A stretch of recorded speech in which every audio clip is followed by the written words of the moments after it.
After days of being battered by the media over Puerto Rico, the president went to the devastated island this week and drew lots of flack from his detractors in the press.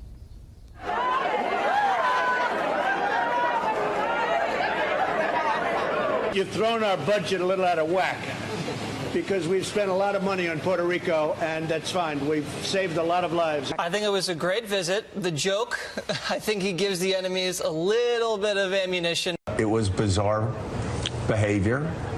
It was celebratory when this is an island that's struggling. To me, it's almost like we've lost our sense of what is purely outrageous coming from this president anymore. That is just a strange and unpresidential thing to do, to be throwing rolls of paper towels at people.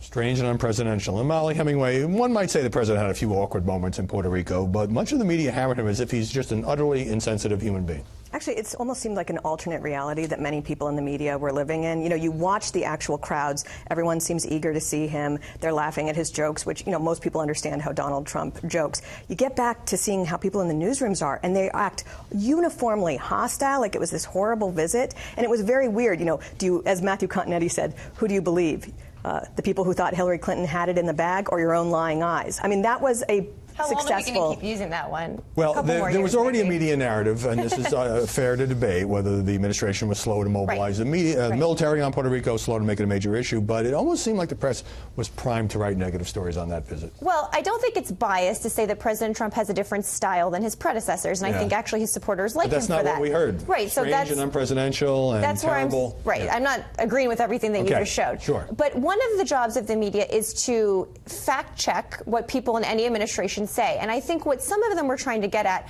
was the celebratory tone of the president's visit compared with the fact that upwards of 80 to 90% of the folks on the island still didn't have power. He was striking a tone that to a lot of people in Puerto Rico, not to media folks, but to people in Puerto Rico, felt a little bit at odds. I don't think that's bias to point some of that out. Okay, and I think it's a fine line. It's a fine line because you want to deliver hope, and at the same time, you don't want to underplay the situation. Now, being able to comfort people after a major tragedy or natural disaster, that's part of the job of being president, but doesn't a lot of this amount to theater criticism? Well, we don't like the way he did it. Even people who like this president are supporters of him, allies of him, they will say he's not the most articulate messenger always. And I mean, to your point as well, but his base still likes him. They don't mind that about him.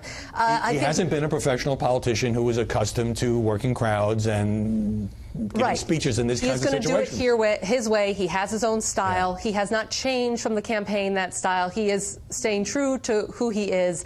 Maybe some people thought there would be a pivot, there would be a change in how he would handle these disaster type situations. But I think it's staying pretty true to who he has shown he has been, and like it or don't. I think what happened is the media tried to Katrina him, and they failed, and they were angry. And so when he had a visit and it went well, and you know, this is a horrible disaster that's happening, but the U.S. efforts at recovery and relief are going pretty well, given all the bad things. And so they were upset that they tried to Katrina him. It didn't work. I think a lot of people would disagree with the fact that they went well, and there were just differences between how they dealt with Puerto Rico and Texas and Florida. And the fact that FEMA has taken off of their website now the number of people still without power in Puerto Rico just looks bad. Puerto Rico being an island also is a more difficult challenge. By the way, Paul Krugman, the Nobel Prize-winning New York Times columnist, had tweeted that there is cholera in Puerto Rico. Heck of a job, Trump, he said.